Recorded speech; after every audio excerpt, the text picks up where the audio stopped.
Hello and welcome to the Developer Spotlight, where smart growth founder and real estate entrepreneur Chris Porto interviews top real estate developers from around the world. Chris explores their philosophies, their success mindsets, their career paths, and how their work is contributing to a sustainable future. And most importantly, how you and I, the next generation of real estate developers, can start building wealth in this business right now. So in this episode with Terry, I was really pleased with what he was able to share. His path is one of which I think a lot of people will be resonant with because of the fact that he was a broker that basically became developer. And many people who have some real estate experience will realize that they can make that transition too and really make a sizable impact in the development world with that background in particular. Terry has just recently completed a huge multi-year development right next to a BART station, the MacArthur BART station here in Oakland, where he was able to get the approvals for a mixed-use development that included a HighRise that has actually just gotten broken ground. So his efforts over the years are really paying off, and it's a project that I really identify as being directly in line with smart growth development. So his leadership in being able to creatively structure a deal and stick with it over almost a decade or more to finally see the project get built by another developer. But it just goes to show that you can pull off a really successful project and be kind of the frontline visionary that he was in that process to be able to make a sizable impact and deliver a lot of housing, including affordable housing, as well as vibrant commercial corridor that will be connected right to a BART station that has regional access. So hats off to Terry, and I hope everybody takes to heart what he has to share in this episode, because his path is one of which many people who are already operating in real estate will be able to self-identify with and make that transition themselves into that role as developer. So welcome back to the Developer Spotlight. My guest today is Terry McGrath. I'm very excited to meet Terry for the second time, and very curious to learn everything that you've experienced in this business to date. So to start out, Terry, can you give us a little bit of an overview of who you are, what you've been developing, and maybe a general background for how you've gotten to where you are? I'm Terrence McGrath Properties. Started in real estate in 1981 after I graduated from UC Berkeley. One of 9 kids, grew up in St. Helena, grew up very poor. Father was a carpenter, and so I started working with him weekends and summers from the time I was 6 years old till the time I left for college at 18. When I went to college, I swore I'd never pound another nail in my life. But I learned a lot. I learned an awful lot about construction and leverage. In 1981, I went and started work at Coldwell Banker, which is today CBRE, in their wheel program in San Francisco. Spent 2 years there and left and went to work for Joe Callahan out in Hacienda Business Park, CPS, and spent the next almost 13 years leasing and selling properties for Callahan as well as other third-party landlords out in the Tri-Valley, San Ramon, Pleasanton area. And basically, the first part of my career, I was a real estate broker and did a lot of lease and sale transactions, but predominantly did a lot of focus on tenants. And at one point represented Xerox in the Western U.S. on all their transactions for 5 years. And I negotiated all their leases for them. And so I really learned a lot about just the day-to-day transactional business. Sold the brokerage company. I had a couple partners in 94, sold the brokerage company to Colliers and came to Oakland and really wanted to start owning real estate. My true love has always been to fix things, and that came from, I think, where I started early on with my father. And so continued to do brokerage through 2000, but starting in 95, 96, started buying assets locally. Broken assets. Broken assets. I am in the buy it, broken, and fix it business. And my broken assets, usually it can be either a hard asset, an actual physical asset like a building, or it can be land. But it has to have something really complicated that has been that needs fixing. So environmental, structural, entitlement, blighted, zoning, The more complicated, typically the less competition I have for that asset. Yep. And I like fixing very complicated things. And so I started that in 94, 95 and stopped brokerage in roughly 2000 and ended up selling the brokerage piece, the second piece, to a couple of local guys who are still running it, and focused all my time on the buy it, broken, and fix it business. Got it. So what's been the most complicated broken thing that you've stumbled upon and were successful at actually fixing? I've had some great successes. Yeah. One of the really first broken assets I bought 1625 Clay Street in 1996 with a couple of guys. Bought it for about $350,000. It was a 9-story office building that had been condemned. It was originally PG&E's East Bay headquarters, built in 1922.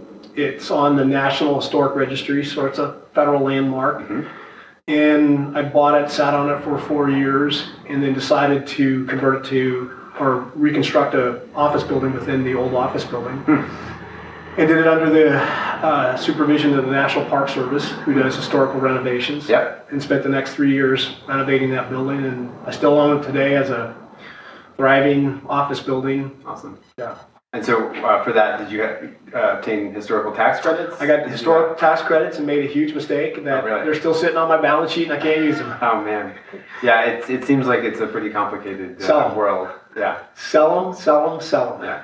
So you wouldn't explore those sort of alternative markets? I would do the alternative market and sell them. You know, the soft equity market, which a lot of guys use them for. Yeah, exactly. So most of them still reside, whatever that is, almost 20 years later on my balance sheet. So talk to me a little bit about your typical deal structure, because it sounds like you're a little bit averse to the creative equity component. Yeah, my original deal structures, in the very beginning, there was a very small group of us, a couple of individuals that all put up money pari passu.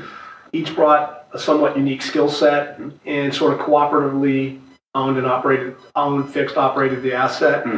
As time has gone on, I only have one partnership left with any partners. And part of it is the nature of what I do is a long-term hold. Yeah. And when I say a long-term hold, like for instance, the Clay Street building I've owned for 21 years. And all things being equal, I'll probably own it for another 21 years. Yeah. Why sell? Besides being in the buy it, broken, and fix it business, I'm in the debt amortization and cash flow business. And so time really helps that side of the business. Absolutely. So yeah, and this is an area that I think that you're very unique for, which is really kind of strategically pursuing wealth creation through exactly what you just said, debt amortization and cash flow. So give me an overview of what is your philosophy when it comes to wealth creation through those two critical needs? So it's a great question. And I think it's one of the most simple mathematical equations to understand. It's all about compounding. Okay. And if you look at the inflection curve, if you look at your debt amortization curve, if you're truly amortizing debt, most deal structures today don't have debt amortization, principal amortization. They have only interest-only loans. Yeah. But if you look at the classic principal amortization, along about 7-8 years, you start amortizing more principal than interest payment. What happens? You start creating phantom equity to the bottom line. Phantom equity. Which gives you a place to start reinvesting refinance proceeds, or cash flow starts going up because the asset has seeded itself. So my view of wealth creation, first of all, it's a get rich slow business. Yes. The way I do it. In real estate. In real estate, it's a get rich slow business. Other people in real estate who are using third-party equity, it's a whole different model. My model, I believe you have to survive 5 near-death experiences. And that's basically 5 economic downturns. You have to be a cat in this business. You have to be a cat. If you open the Forbes 400 and you look at it, and you go to the real estate section, those guys are really old cats that haven't inherited. And they're really old cats because they had to survive 5 recessions, which is plus or minus 40 to 50 years. In terms of investing philosophy, my philosophy, if you start with your first decade of investing, it's 3 zeros. Your second decade is 4 zeros, third is 4th, 5th, and 6th. So by the time, in theory, you're in your 50s, you're investing you're investing 10 millions in your respective deals. If you've survived. If you've survived. And I've survived 4, and I've got 1 more to go. Nice. That's an inspiring and I think very accurate depiction of who actually ends up making it and making long-term wealth in this business. Well, and the other part about the wealth creation is each one of these assets, as it starts to stabilize itself and starts amortizing debt, it starts to create its own weather pattern because of the refinance proceeds, because of increasing cash flow. When you start to aggregate, and these are assets that you're holding. So as you start to aggregate assets that you're holding and you start to put that respective debt amortization together and increasing cash flow together, you can only imagine when you start compounding a penny every day what happens. And the same thing happens in real estate. Yeah. And if you pound out a 7, 8, 9, 10, 11% return every single year, by the time you've been in this business 30, 35 years, it really starts to add up. I can imagine that. I can see it in real time too, from my own experience. So what is what would your recommendation be in terms of actually finding, because assets are harder to find, especially broken assets like the one that you just mentioned on Clay Street, right? So how do you go, what would your recommendation be in terms of actually finding the opportunities where you can create significant value, I guess, in order to hold? Well, let's just use this last recession as an example. So my offices are 10, 11 minutes from my house. If I had bought 100 homes between 2008 and 2013, so nothing really unique, bought 100 homes, and let's say in the flatlands of Oakland, so Temescal, Longfellow, Mosswood, Santa Fe, Lower Rockridge. My guess is that portfolio would be worth 4x in 2017. I definitely believe it. So that opportunity was here just yesterday. I actually believe that broken assets are just as plentiful today. They just have different looks. I mean, there's the obvious super low hanging fruit, but I think that every cycle creates broken assets. Interesting. So do you think it's because oftentimes people think about financial distress, right? When it comes to a broken asset, which definitely is correlated to the market phase that we're in. Do you think that there's, I guess, in a more of a mature market, a market that's been growing and a lot of that low-hanging fruit has been picked, you must clearly see development opportunities as a way to create significant value, as opposed to just dealing with the financial distress situation. Yeah, I think you have to be able to, whatever you're doing, I think it has to be sustainable from the beginning to the end of any cycle.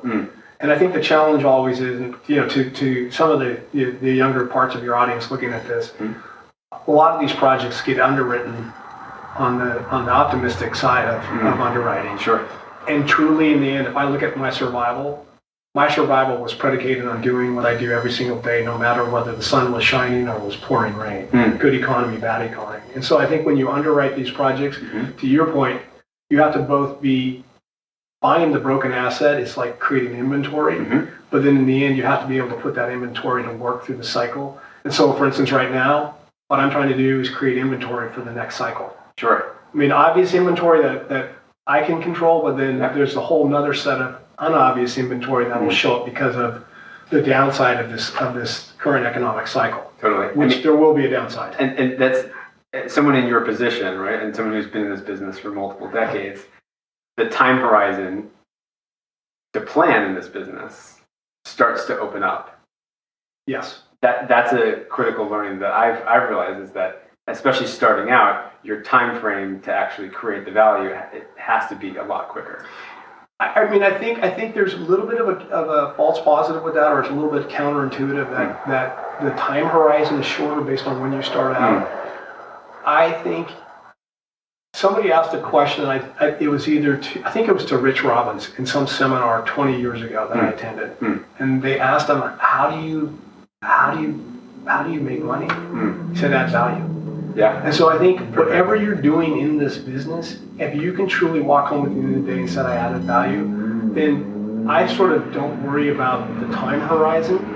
Another example is that game at the fair where there's 10 slots and you're trying to roll the ball into the 10. Sure. My view is exactly the opposite. I want a ball in every single slot because oftentimes what we think is a 10 ends up being a 2 and what we think is a 2 ends up being a 9. Sure. And so put a ball in every single slot. So my encouragement to somebody starting out in this business, do as many deals as possible so that, assuming that none of them are fatal, but that you can learn from and you can just start seeding those slots and you'll never know that, some public domain is going to come along 5 years later and say, God, we need that property along with the other 20 next door. Yeah, right, exactly. I can definitely see that how essentially diversifying and getting a wealth of experience, especially early on, can really prove to be a differentiating strategy. I think that's exactly right. So creating value, right? That I'm totally in the same. Well, you just created a ton of value world. just on the recent deal you did. Yeah, I mean, but I definitely see creating value when it comes to adding units. Yep. Right. I think that's an obvious value creation strategy. You've just recently got approved a mega project or a mammoth project, right? As Unleash the mammoth. Yeah, exactly. So can you explain to me a little bit about the value that you created in the MacArthur transit-oriented classic case in point. So go back to 2005. I entered the venture with Bridge Housing as my partner. Actually, originally Shea Holmes was there, and then Shea left very early on. It was going to be a third. Okay. Instead, it ended up being a 50-50 partner with Bridge.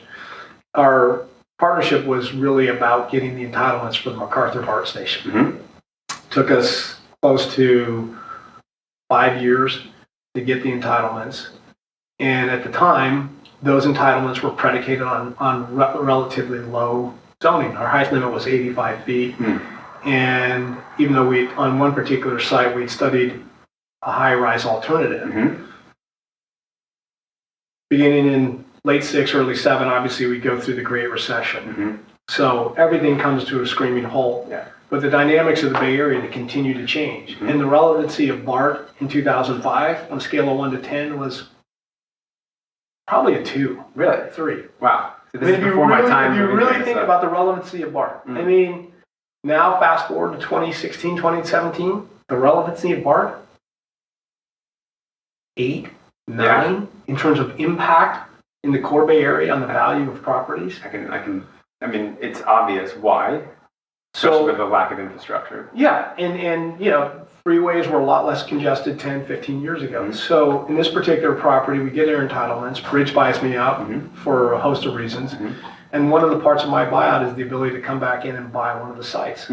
So the site that I'm buying is this HighRise site that, because of the dynamic change in the market, I mean, at the time, if you look back to this rolling balls in the slot, parcel B, next to the freeway, next to the garage, in the interior of the site, the least desirable of all the sites. It's a 2. Now, with FDP approval for a 24-story building, FDP. Final development plan approval on a high-rise on parcel B with all the units above the freeway, 2 goes to a 10. Yeah. So that's the irony of this business. So, I mean, it's a fascinating story of how you've been able to stay in that deal. So, optionality, right? Optionality is everything. So, did you have that foresight to say, I should just put some money on one, right? That one slot, just in case.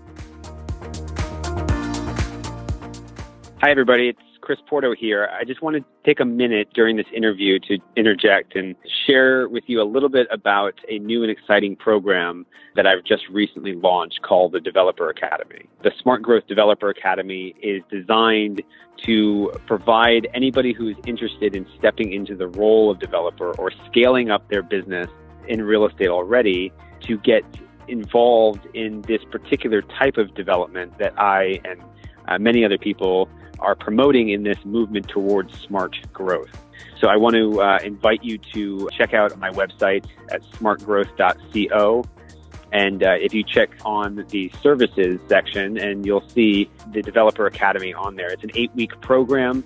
You'll basically get taken through step by step all the processes that I go through each and every time to develop real estate in my local market with a triple bottom line result: financial, social, and environmental.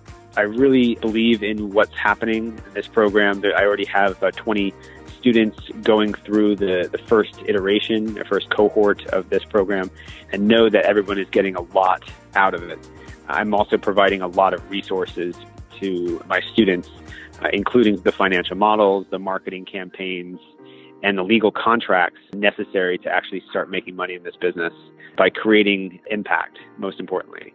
So thanks so much for listening. We'll go right back to the episode, but I just wanted to share with you and let you know that there is a way to continue your engagement and interest here and really dive in as a developer. So just to remind you, the URL is http://smartgrowth.co. Check out the website. You can see what else that we're doing beyond the Developer Academy, but I highly recommend you checking out and seeing if the program's right for you. So, I mean, it's a fascinating story of how you've been able to stay in that deal. Mm-hmm. So, optionality, right? Optionality. It's everything. So, did you have that foresight to say, I should just put some money on one, right? That one slot, just in case there would be an opportunity that comes back around where I really felt in my heart that with what's the definition of luck? Preparation meets opportunity. Mm-hmm. I felt with a little bit of luck that I would have the opportunity to do something really significant on parcel B. And so the option, even though to some people was relatively worthless, mm-hmm. in my heart, I felt like, being that it was 50 feet across from the entrance to the biggest transit station in the East Bay, mm-hmm. that at some point it would be worth a lot of money. I think you were right about that. Yeah. So, how many units is that then? 402. 402 units. So took it from 151 that was approved below Uh-huh. the freeway to 402 above the freeway. So what were the lessons learned in re-entitling that site for HighRise? I have to tell you, the city staff, planning commission, city council, mayor couldn't have been more supportive. The community, with the exception of a few people, were incredibly supportive of the project and embraced it. Again, there's been a real sea change in how the world views more units, less parking, density, transit-oriented, which is the only way we're going to reduce congestion and greenhouse gases. Absolutely. And so I'm a huge believer in density in the core areas. As am I. I mean, smart growth, my whole company is predicated on that very notion. Yeah. So smart growth. When you hear that philosophy, because it's much more, than I've named my company after something that's a much bigger deal. Right. So what is, in your mind, smart growth for a city? Eventually, it's all about being able to get on public transportation, walk, ride your bike to whatever you need, and never use a car. And then, assuming that's the case, the underlying construction of the asset itself is as green as humanly possible. Absolutely. And that, to me, is how you're going to protect all the green spaces. Absolutely. So net zero energy buildings, right? That's kind of the next wave of where we're reaching towards. Have you looked into that or incorporated those standards? I think that's the next part of my career, and really pushing the envelope as much as humanly possible. I have 2 kids in college. I'm an empty nester, more or less.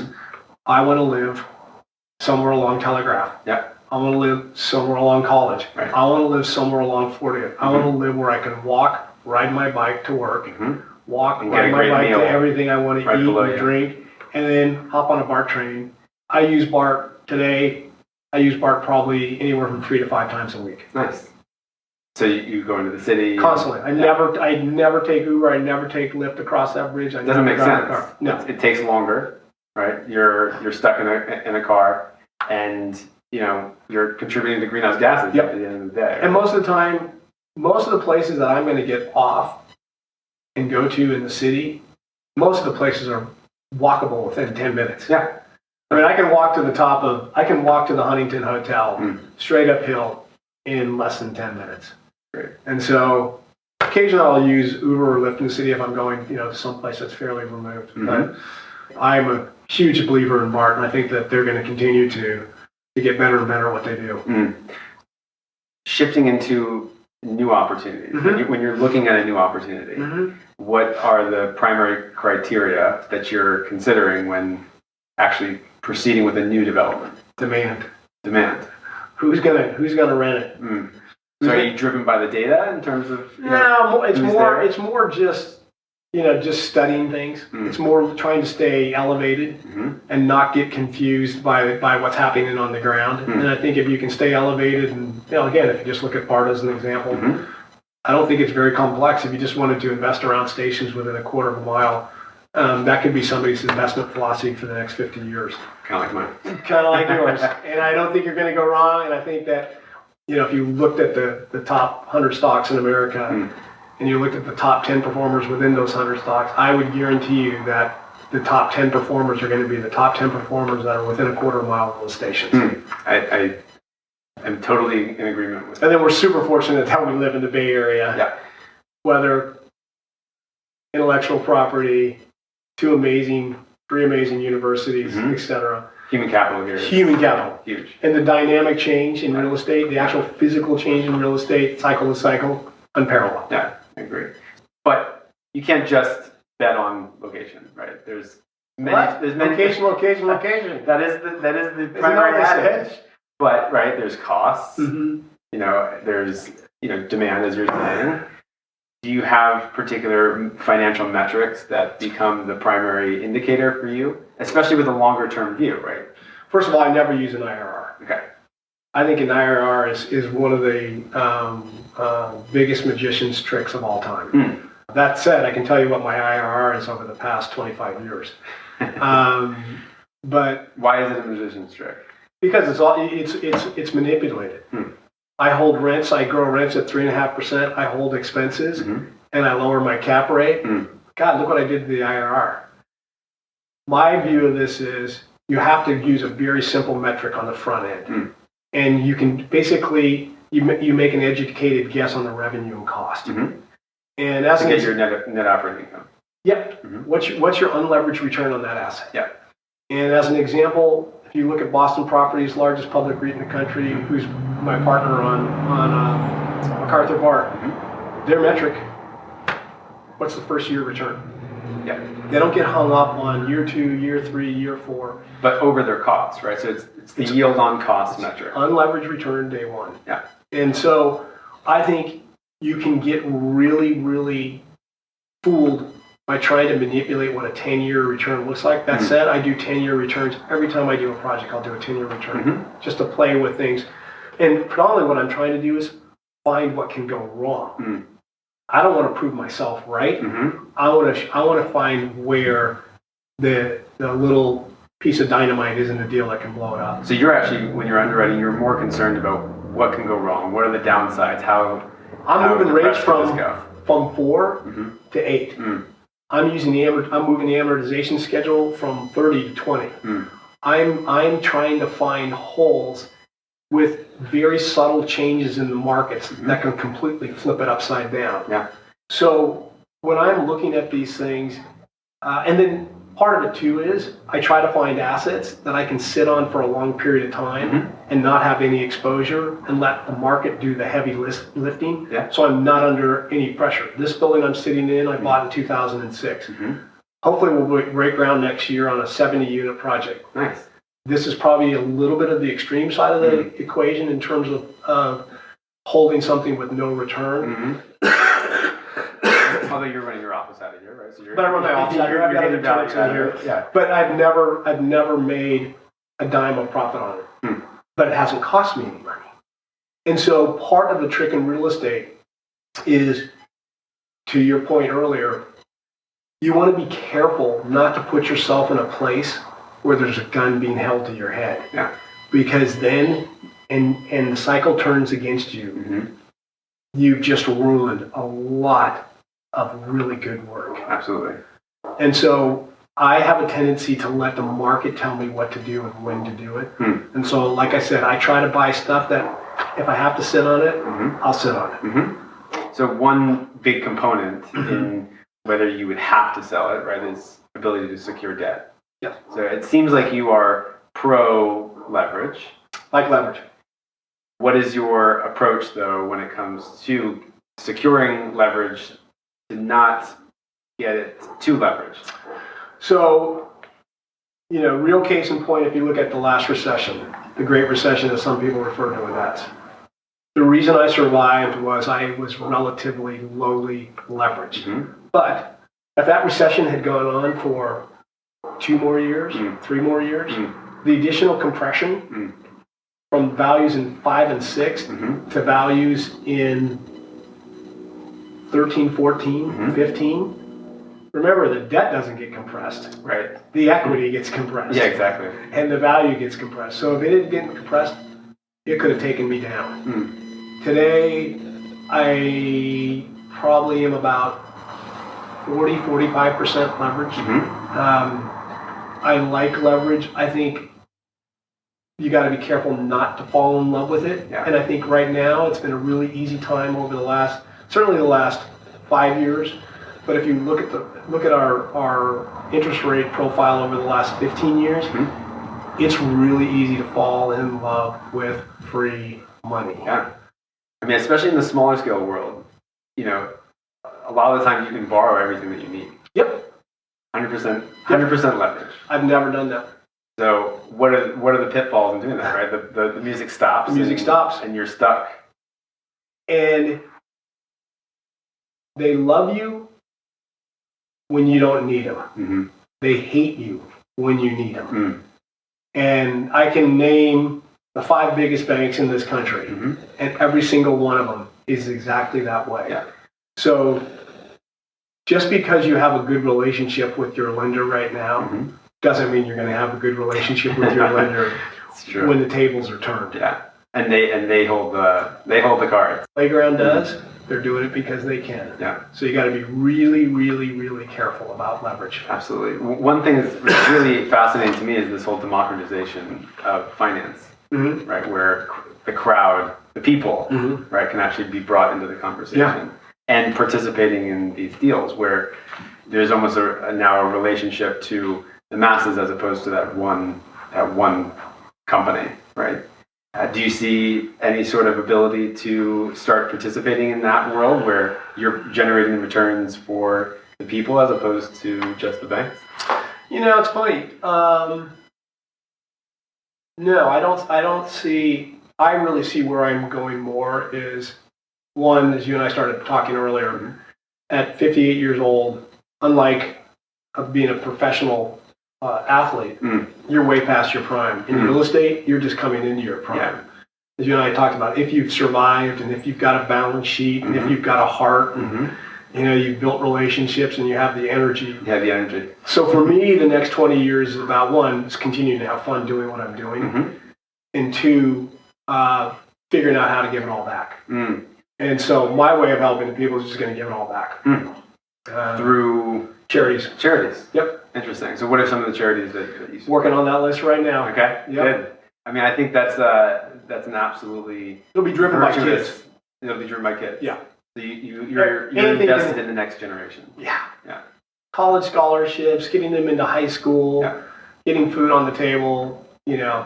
When I came to one of your charity events at your home, and it was a beautiful thing to actually inspire kids to go and see the world, experience the world, to know how they can contribute themselves. Yeah. So I'm all for that. And I was helped. I mean, I was a poor kid that was helped. I mean, I had good mentors. So who are some of your mentors? Oh God, Peter Edelin, who was one of the 2 guys that leased all the Embarcaderos for Coldwell Banker. I started working for him when I was 12 years old. He's literally like my father. He was an incredible mentor. His fraternity brother, Steve Lyon, who I worked for 4 summers in Tahoe during college, remodeling their house on Lake Tahoe. Another incredible model. Just guys that just, gave 100% every single day. So when you're looking for mentorship, what do you gravitate towards? Today, I look to Either for yourself or for no, other people? I look to my peer group. I mean, today, and I was having this conversation with the gentleman from my earlier meeting. I've been really fortunate in that coming from the brokerage community, there was a core group of us that even though we worked for different firms and in theory we were competitors, we had a shared interest, we had a commonality, we had the ability to pick up the phone and cross-check information. And even though there was oftentimes we were competing head-to-head on certain deals, and that same kind of premise has followed through in this business. And there's probably at least a dozen guys of my peer group age, plus or minus 10 years, that I can pick up the phone and have a very, very direct conversation off the record. And they'll tell me exactly what's happening on the other side. And they know they can do the same with me. To your question about, the younger audience, I'd want to get around guys that reflect the same kind of energy they have. And like you and I were talking about earlier, there's so many different ways to come into this business, and there's so many different models, and none of them are neither right nor wrong. Right. They're just depending on what that person's genetic structure is. Absolutely. Mine is really to own stuff, fix stuff, own stuff long term, and also be okay not being on the front page of the San Francisco Business Times every day. Yeah, right. There's other people that it's really important to their business, and rightly so, that they're out in the public eye. And part of it may be that, they're raising lots and lots of institutional capital every single day. Where that, those sort of those tombstones are really important. Yeah. Really, really important. The trophies. So you came from the brokerage community. So why are more brokers not developers? Boy, that's a great question. And I've thought a lot about it because I just look at the East Bay crew that I started with in 1981. I only know one other. I mean, truly one other. Bob Peaster at Boston Properties. I think the brokerage business in some ways traps you as you get older. It's a business that you can do 40 hours a week and make a very good living from. This business, the business that I do every day and the way I do it is a very difficult business. Yeah. And you got thick skin, right? You got to have thick skin. You got to be that kid where you have to pry their dead cold fingers off the ball. And that's not for a lot of people. And you also have to be willing to sit in a place where there is no answer, but it's got to be fixed. And you have to be willing to sit there and educate yourself more than anybody else in the room until you can finally figure out how to fix it. And so I think in some ways it's really, there's got to be a genetic structure. There's got to be some predisposition to it. That said, I think the brokerage business is a natural transition to this business. As we said earlier, sitting on the user side for as many years as I did, I got to sit with a lot of CFOs. I got to sit with a lot of presidents. I got to sit across from some really big landlords. I bet. I learned a lease inside and out. I learned a PSA inside and out. And most importantly, I had a chance to see human interaction over and over and over. And the piece that I didn't have a lot of experience with was the city piece of it, the actual entitlement piece of it. And today I believe in California, the entitlement piece is equivalent to the venture capital business. It's an enormously, enormously high bar. It's fraught with all kinds of potential failures trying to go through the CEQA process. That said, if you can get your CEQA approvals, you've created value. Or stay exempt, right? Exactly. No matter what it is. To stay below the radar, right? No matter what it is. It definitely de-risks the process. Entitlements in California are worth a lot of money. The right entitlements. It definitely seems like if you are able to figure that piece out, then you are perfectly suited to actually be that developer. So back on to realtors and brokers though. So what would your advice be to somebody who is in the market, right, buying or helping, buying and selling, but that has an inclination towards getting into development? Do a deal. Do your first deal. Buy a little single-family house. Buy a duplex. What was your first deal? My first deal after I sold the company in '94. Bought a building at 23rd and Grand. a warehouse that later got busted for growing pot indoors. Oh, really? Not an uncommon story. Though. Not an uncommon story in Oakland at the time. And today, Gilmedi has 2 huge projects on top of where that old warehouse used to sit. And that's part of it is, you know, what's the saying when you're out on the river fly fishing? You can't catch a fish unless you got a fly on the water. You've got to get into the game. Absolutely. And part of it is just obviously starting to get in the rhythm of it, but the other part is just you need experiential data. Yeah, exactly. And it's really proven through your own, you know, fortitude of actually going through the process yourself. And you can't get that just sitting on the sidelines and seeing on the the transactions. sideline. Nope. It literally is, you know, because the game is the development process. Yep. Right. And actually taking full responsibility for ushering an asset through that process. Construction risk, marketing risk, Entitlement risk, as you said entitlement before risk, that. interest rate risk, Yeah. user risk. Yeah. Are you kidding me? There's a lot there that you just don't go. You don't get that direct exposure as someone serving the process. Right. As a broker, especially. Interesting. So then, what are the characteristics of a good developer? Oh wow! Like, what do you feel like because you said someone has to be built for this, or someone there's got to be a genetic disposition. Yeah. So if someone is watching this interview and they're saying, I really want to get into it, but I don't know if I'm quite cut out for it. What does somebody need? It's interesting. I've thought long and hard about this. I think there's the obvious ones of showing up every day is really important, and doing what you say is really important. I mean, those are obvious ones that, I mean, don't take them for granted, but those are important. I think in my particular case with what I do, going back to how I started with my father and being 6, 7, 8, 9 in the field, Saturday, Sunday, being in the field all summer, and having to figure out how to solve a problem, a tactile problem. So basically, either you were solving a problem or taking something apart, don't know how to fix it, but you had to take it apart, figure out how to fix it, and put it back together. Huge. Going to school, Cal, coming back to the real estate business after brokerage, and taking that ability to solve into real estate is one of my real advantages in specifically how I approach it.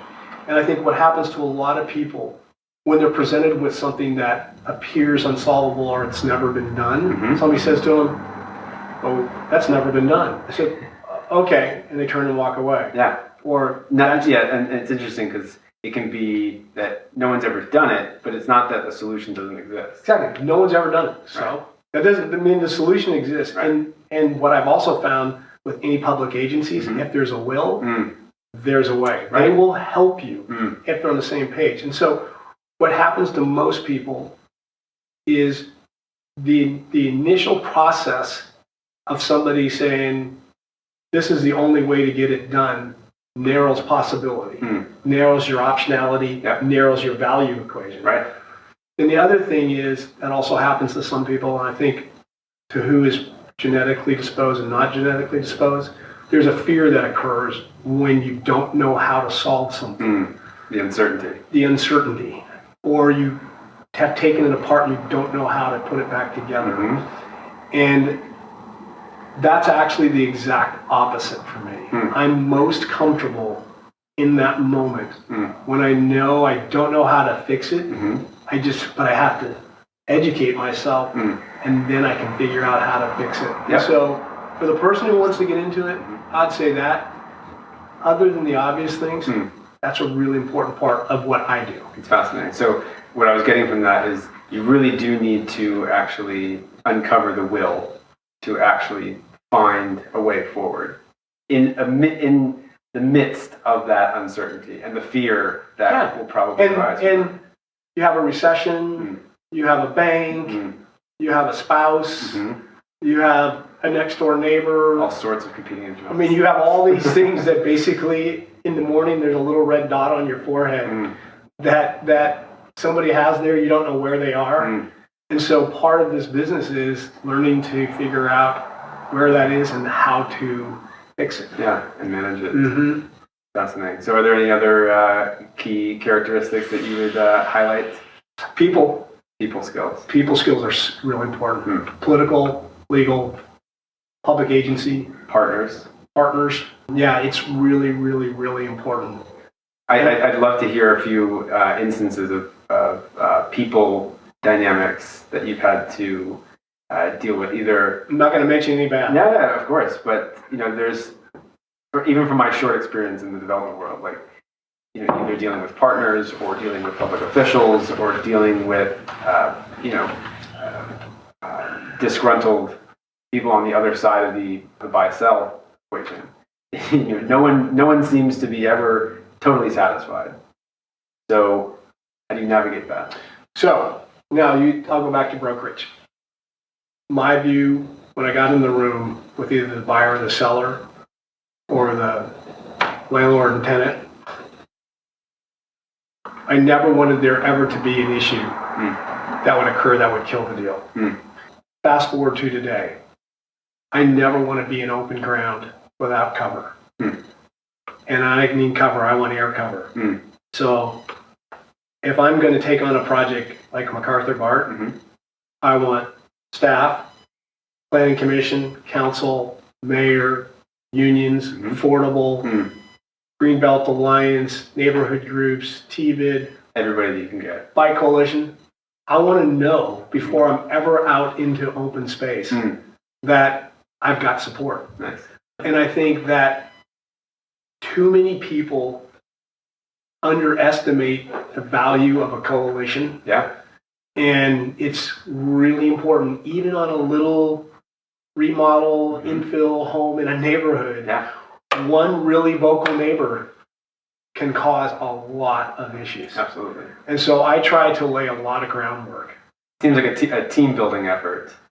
And I think that's something that's getting more and more common given how contentious the entitlement process is. And it's easy to be contentious because you have a social media system that allows anybody a voice, and a lot of those voices are undiscoverable. Absolutely. So it is. So what has been your process in terms of actually reaching out to people and forming that coalition? It depends on the project, and really in the end, I think this is also in your own heart. You first have to start with the litmus test of your own heart. And if I go back to McArthur BART, I asked myself, there wasn't a day over the last year where I didn't ask myself if I was doing the right thing. And it's a powerful question to ask yourself. Yeah, and answer it honestly. And I came away every single time with the same answer. And I think what that helps you do then is start that connection point to other people, because they're going to sense right away where your heart is. Yeah. And if you're not comfortable with your own decisions, how are you expecting everybody else? Or there's some ulterior motive. Yeah. Or you believe that it's a zero-sum game. There's only nothing has more shelf life than 24 hours, in my opinion. So be really, really careful about bending the truth. Fascinating. So what are your next steps? I mean, it sounds like you've identified some obvious areas. It seems like you're very much aligned with the smart growth philosophy of focusing on BARTs and other transit-oriented locations. So what are you excited about in this next decade, right? And especially when you said, you're already kind of teeing up things for the next cycle. Right. So what are you excited about? More complicated projects, more projects that involve entitlements, more projects that actually involve, I've never done any new construction, I've only rehab. Oh, really? And so next cycle, I'll definitely do new construction. Nice. And predominantly residential. I don't think I'll touch office space. I may do some industrial. I probably won't touch any retail, except for one project up in Napa County. So multifamily or mixed use, like ground floor retail? Ground floor retail. I mean, there's always the ground floor plane. Yeah. And which is super important in these urban cores. Yeah. To activate, yeah. or continue the activation along the street. Right. Now, I see a lot of it really continuing what I'm doing. That's got to feel good. Yeah, You're on the right I'm still having track. a ton of fun. I'm having a ton of fun. I want to get this big project up in Napa County done. I want to get it entitled. And the retail commercial part of it is a really, really super important part to me. It's a 100-acre commercial retail hotel component. Wow. And it's about restoring these old turn-of-the-century buildings from standard Portland cement that were put into play in 1895 with 30-foot high walls or 2 feet thick. Wow. It's just magnificent. Now, are you going to be participating in the build out? I want to own and operate it. Nice. Build a whole separate company around it. Wow. Yeah, and take advantage of the 19 million car trips that are a quarter mile away. Wow. Yeah, get people to stop and drink wine and buy sandwiches and stop at the mobile truck venue. And I can't wait to come and experience it when it's ready. So, what would you leave with the audience here in terms of your advice for, generally speaking, other people getting involved in development and actually having more of a direct relationship with not only building their own wealth but contributing to impacting society? so I think the first question anybody has to ask themselves: are you passive or active? And I would tell you, my experience over my life is most people believe themselves to be active investors, and I would tell you that all of them they're passive. And so they should be investing in REIT stocks or IRAs or what have you. That's number one question if you're going to get in it. Second thing is, you're probably, unless you have enormous family wealth or you're really good at raising outside equity, you're probably going to have 2 jobs for a while. Yep. To transition. And I did that for probably close to 10 years. And then in terms of just starting out, I think that guys like me are old. I mean, we all love telling our story. Yeah. And that is consistent across all the different ways we come into this business. And just send them an email, send them a text, knock on their door. And next thing you know, you'll be sitting down and you'll be having to tell them, hey, I need to go. You get 2 hours. My job. I got too much of your story. That's great. Yeah, I would just say, and part of it too is always do something face to face if it's humanly possible. Second, do it over the phone. Third, last resort, do it through email. Yeah, which is kind of like the exact opposite, especially of the millennium. It is the exact opposite. And I am now, as an everyday routine, core part of my business, and this has been a complete flip-flop over the last 10 years, core part of my business today is face-to-face meetings and phone calls. Yeah. That's super important. And just to highlight on the first point that you raised about active versus passive, because I think that's extremely important to highlight, especially because as a developer, you have to basically invest in yourself and your own ability to create value. Yes. You are the value creating engine. So I can't stress that enough. Well, you've already started to see, and there's nothing tests whether you're active or passive better than a really, really bad recession. And so that's the piece of it where you want to really look at yourself, not when it's sunny outside. Look at 3 years of going, I got to keep feeding this. I never thought I had to feed it. Yeah. And So making sure you're diversified too with your income cash streams. flow is really important. Yeah, we didn't have a chance to talk about that, but do you want to highlight the need for cash flow? So my whole existence has been trying to balance cash flow with investment, and it's for a long time it's been a very circular loop, meaning every dollar that comes in cash flow is put back out the door in investment. Yeah. But in the end, cash flow is generating that investment, Right. as opposed to negatively feeding it. And so there's one philosophy that I've held from day one, because I saw some very, very, very big developers, one in particular I worked for, that had large land holdings that didn't generate any income. Large land holdings are great in an upcycle. Yeah. Down cycle, you just might as well have tied those bricks right around your feet and tried to swim. And so I never want to hold an asset in a down cycle that can't basically take care of itself. Not that it's going to make me money, but I'm not going to lose money during that down cycle. Right, and that it can't service its own obligation. Yep. Interesting. And I guess that pertains to you across the board too, right? The amount of debt that you're taking on and how much income that you have coming in the door to service. Yep. Super important.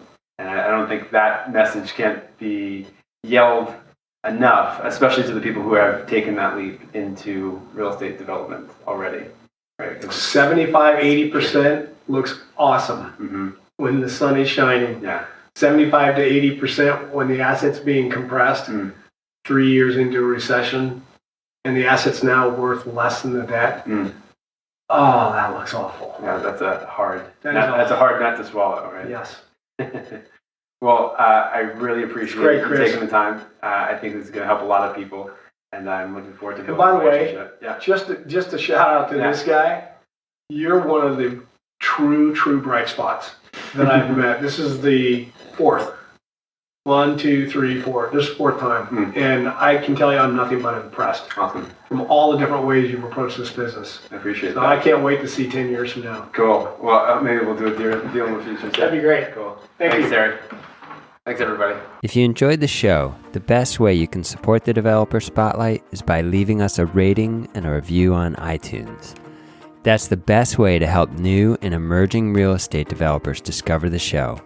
And finally, if you're a new or aspiring real estate developer, go check out the Smart Growth Developer Academy over at smartgrowth.co. That's smartgrowth.co.